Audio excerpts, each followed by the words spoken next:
ये प्रदर्शन लगभग 5 मिनट लेगा। शुरू करने से पहले आपको ये याद रखना चाहिए कि आपकी टाई का एक पतला छोर और एक मोटा छोर होता है। आपका पहला निर्णय ये होगा कि आप अपने शरीर के किस तरफ कौन सा छोर रखते हैं। इससे कोई फर्क नहीं पड़ता कि आपकी टाई किस तरफ होती है।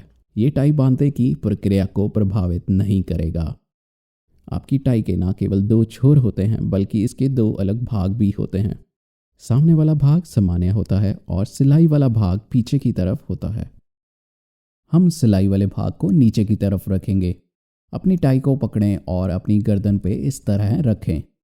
अब हम लंबाई को ठीक करेंगे। आप मोटे छोर को खींचेंगे ताकि पतला छोर आपके पंजर यानी कि रिब केज के स्तर पर आ जाए। अब लंबाई का चुनाव बहुत ही मुश्किल चरण है, लेकिन प्रक्रिया के हम इस भाग में बस टाई को अच्छे से बांधने की कोशिश कर रहे हैं। तो अब के लिए हम उस भाग को छोड़ रहे हैं। अब हम पतले छोर को लेंगे और इसे मोटे छोर के पास लेकर जाएंगे और मोटे छोर को पतले छोर के ऊपर से मोड़ेंगे ताकि एक्स आकार बन पाए। ध्यान दें कि मैंने अपने हाथ से एक्स को पकड़ा हुआ है। इस प्रक्रिया को आसान बनाने के लिए मैं एक हाथ से सब काम करने जा रहा हूँ, जबकि दूसरा हाथ बस एक्स के केंद्र को पकड़े रहेगा। एक्स का केंद्र भाग गांठ यानी कि नॉट बनाता है।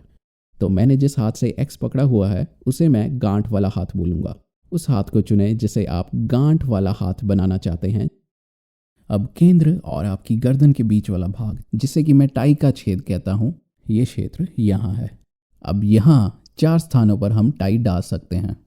हम छेद से बाहर आती हुई टाई बना सकते हैं। हम छेद में जाती हुई टाई बना सकते हैं। हम छेद से पीछे से जाती हुई टाई बना सकते हैं और हम छेद के ऊपर से जाती हुई टाई बना सकते हैं।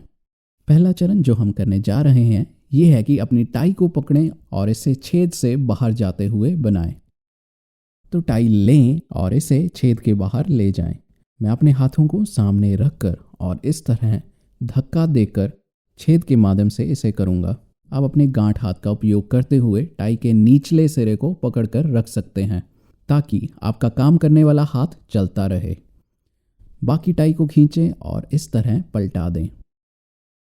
अब हम टाई लेंगे और इसे छेद के पीछे से लेकर जाएंगे।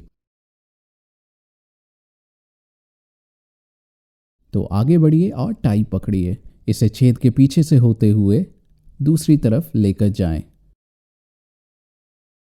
मैं इसे कंधे पर रख रहा हूं ताकि आप देख सकें कि सिलाई वाला भाग बाहर की तरफ है।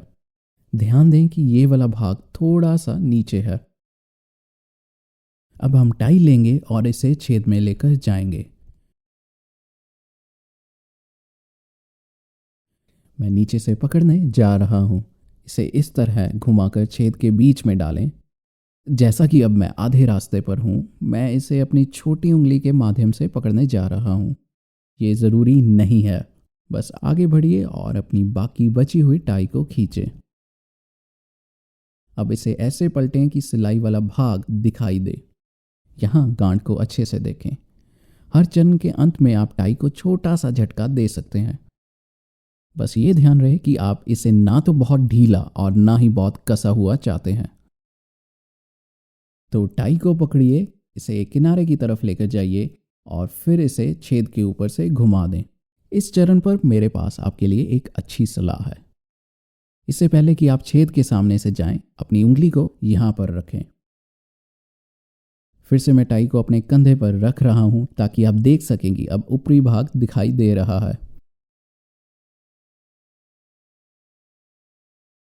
अगले चरण में हम टाई को पलटते हुए छेद से बाहर की तरफ लेकर जाएंगे।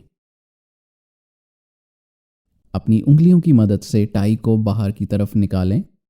अब जैसे कि आप टाई को छेद से बाहर लेकर जाएंगे, आप इसे ऊपर पलटेंगे ताकि इसका ऊपरी भाग दिखाई देने लगे। भविष्य के लिए आप शायद इस चरण पर अपने हाथों को बदलना चाहेंगे, लेकिन ऐसा करने से आपको उस सलाह का लाभ नहीं होगा जो मैंने आपको पहले दी थी। समाप्ति के लिए आप टाई का मोटा छोर लेंगे और इसे ऐसे बीच में डालेंगे। इसकी व्याख्या करना थोड़ा कठिन है, इसलिए मैंने आपको उंगली की सलाह दी थी।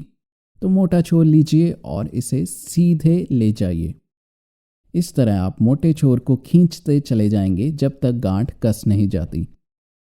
खींचते समय ये ध्यान रहे कि पतला छोर छूट ना जाए। सही आकार देने के लिए आप निचले हिस्से को खींच सकते हैं। दोनों ऊपरी भागों को अलग खींचने से भी मदद मिलेगी। गर्दन पे टाई को कसने के लिए एक हाथ से पतले छोर को और दूसरे हाथ से गांठ के निचले हिस्से को पकड़ें।